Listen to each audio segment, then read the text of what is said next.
जय हिंद। आज का जो टॉपिक है आदर्श और अनादर्श विलयन, ठीक है। तो उसको पढ़ने से समझ ले, देखिए इतना इंपॉर्टेंट है कि एक हर साल एग्जाम में पूछा जाता है आदर्श और अनादर्श विलयन में क्या अंतर है। बहुत इंपॉर्टेंट टॉपिक है। लेकिन उससे पहले आप लोग एक यहाँ पर डिफिनेशन लिखा हुआ, एक नियम लिखा हुआ, पहले उस नियम का आप लोग समझिएगा, ठीक है। देखिए याद रखिएगा कि रोल जो थे ना, किसी जैसे मान से चलिए कि दो रोल, कोई ए और बी, दो विलय और विलायक है, ठीक है ना। ए और बी के विलय और क्या विलायक का दोनों मिलकर सी विलयन बनाते हैं। तो उन्होंने ए और बी जो विलय और विलायक जो था ना, वो दोनों द्रव था, ठीक है। कैसा था? लिक्विड था, द्रव था। याद रखिएगा जब किसी विलयन में विलय और विलायक, ठीक है ना, जब किसी विलयन में विलय और विलायक दोनों द्रव होता है तो उसको द्विअंगी विलयन कहा जाता है। द्विअंगी विलयन, ध्यान रखिएगा। जब किसी विलयन में विलय और विलायक दोनों द्रव होता है, दोनों क्या होता है? द्रव होता है। उसे द्विअंगी विलयन, बाइनरी सॉल्यूशन के नाम से जानते हैं, ठीक है ना। तो रॉल्ट जो थे ना किसी द्विअंगी विलयन, वाष्पशील द्विअंगी विलयन से संबंधित एक नियम प्रतिपादन किया, ठीक है ना। उस नियम को सबसे पहले समझिएगा, उस नियम को समझिएगा, उसके बाद ही आदर्श और अनादर्श विलयन आपको समझ में आएगा, अन्यथा नहीं आएगा, ठीक है ना। तो इस विलयन इसको समझिएगा, ठीक है ना। देखिएगा ये रोल जो थे ना, आप लोग पढ़ाएंगे रोल का नियम, तो वही जो रोल थे ना वो एक नियम दिए थे कि किसी विलयन के वाष्पशील अवयव का आंशिक दाब, ठीक है ना। जैसे मान चलिए कोई विलयन है, उसमें विलय और विलायक है, और विलय और विलायक मिलकर के विलयन बनाते हैं, ठीक है ना। तो उसमें विलय और विलायक का जो आंशिक जो दाब था ना, वो किसी भी ताप पर, ठीक है ना, किसी भी ताप पर उसके शुद्ध अवयव के, ठीक है ना। तो किसी विलयन का अवयव कौन होता है? विलय और विलायक होता है, ठीक है ना। वाष्प दाब और मोल प्रभाज के गुणनफल के बराबर होता है, ठीक है ना। याद रखिएगा यहाँ पर लिखे हुए हैं किसी विलयन के वाष्पशील अवयव का आंशिक दाब, ठीक है, किसी भी ताप पर उसके शुद्ध अवयव के वाष्प दाब और मोल प्रभाज के गुणनफल के बराबर होता है, ठीक है ना। जैसे मान से चलिए मैं यहाँ पर लिखता हूँ, ठीक है ना, यहाँ पर ध्यान दीजिएगा। माना कि यहाँ पर इसका फॉर्मूला बना देता है। जैसे मान से चलिए ना कि ए और बी, ठीक है, दो पदार्थ हैं। ए और बी दो पदार्थ है, दोनों मिलकर सी विलयन बनाते हैं, ठीक है ना। तो ए और बी विलय है, ए जो है विलय है और बी जो क्या है? विलायक है। मान से चलिए ए का जो है ना विलयन में x 1 ग्राम घुला हुआ है, ठीक। x देखिएगा, ए का मतलब ये विलय है और x का मतलब विलय का मूल प्रभाज, बी का भी BXP, ठीक है ना, मूल प्रभाज है। कि किसी विलयन में विलय जो है x ग्राम और विलायक जो अभी x ग्राम क्या है? घुला है, ठीक है ना। तो यहाँ पर समझिएगा, ठीक है ना, यहाँ पर लिखता हूँ, ठीक है। माना कि एक एक बात आप लोग ध्यान दीजिए, ठीक है, ठीक है ना। यहाँ पर लिखता हूँ, माना कि किसी द्विअंगी विलयन का मतलब होता है जिसमें विलय और विलायक दोनों द्रव होता है, उसको द्विअंगी विलयन कहा जाता है। द्विअंगी विलयन में, ठीक है, माना कि किसी द्विअंगी विलयन में, ठीक है, वाष्पशील जो पदार्थ है ए का XA मोल तथा बी का XB मोल, XB मोल घुला है, ठीक है, घुला है तथा, ठीक है, तथा ए का आंशिक दाब,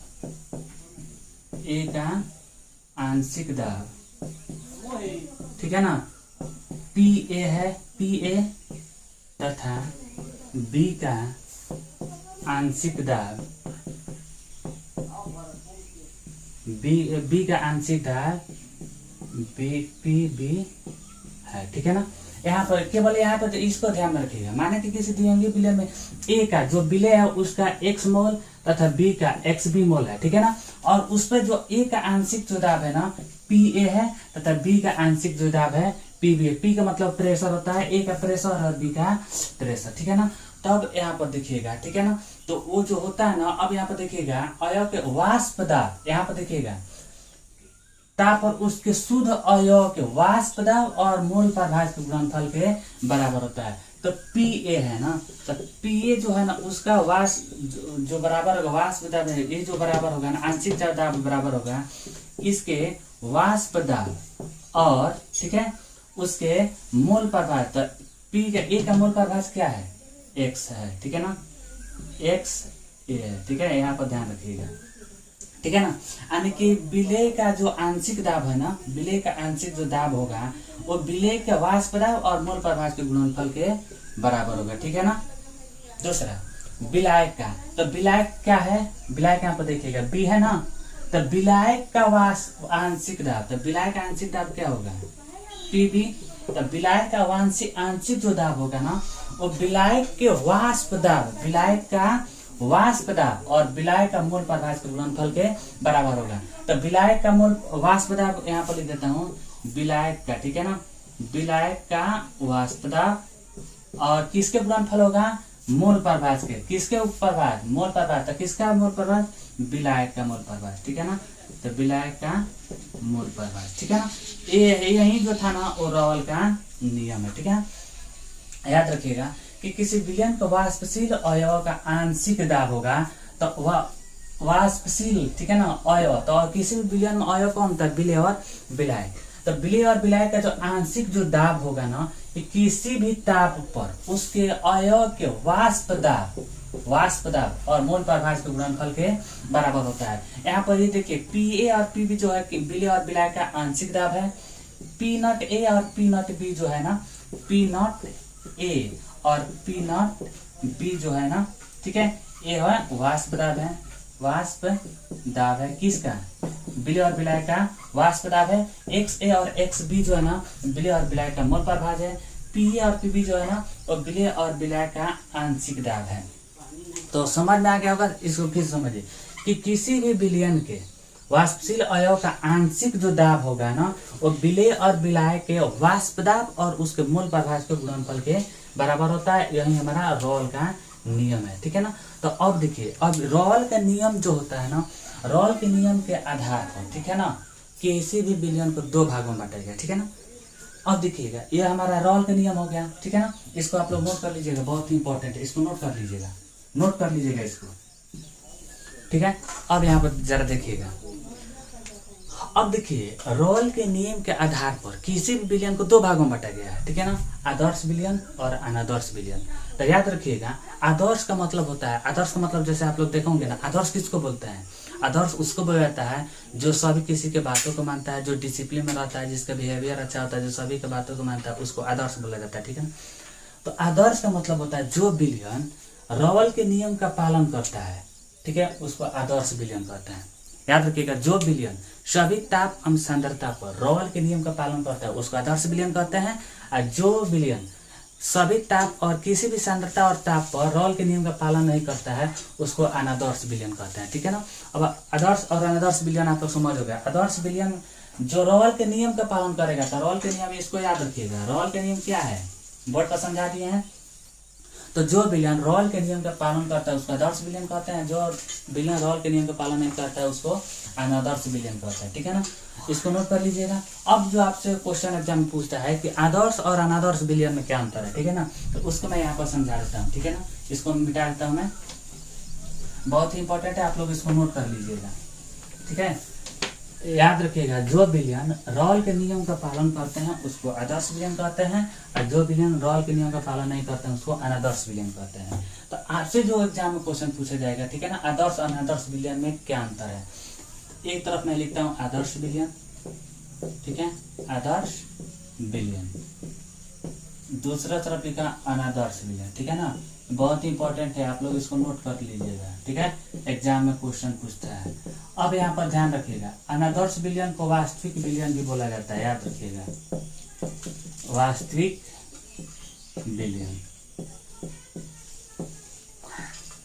ठीक है ना। आदर्श विलयन और अनादर्श विलयन, अनादर्श विलयन को वास्तविक विलयन के नाम से भी जाना जाता है। इसमें हम दोनों का अंतर समझते हैं, ठीक है ना, याद रखिएगा। आदर्श विलयन, आदर्श विलयन जो होता है ना रॉल के नियम का पालन करते हैं, ठीक है ना, ये रॉल का नियम का पालन करता है, ठीक है। तो रॉल के नियम अभी बोर्ड पर लिखे हुए थे, यह रॉल के नियम का पालन करता है, नियम का पालन करता है, ठीक है,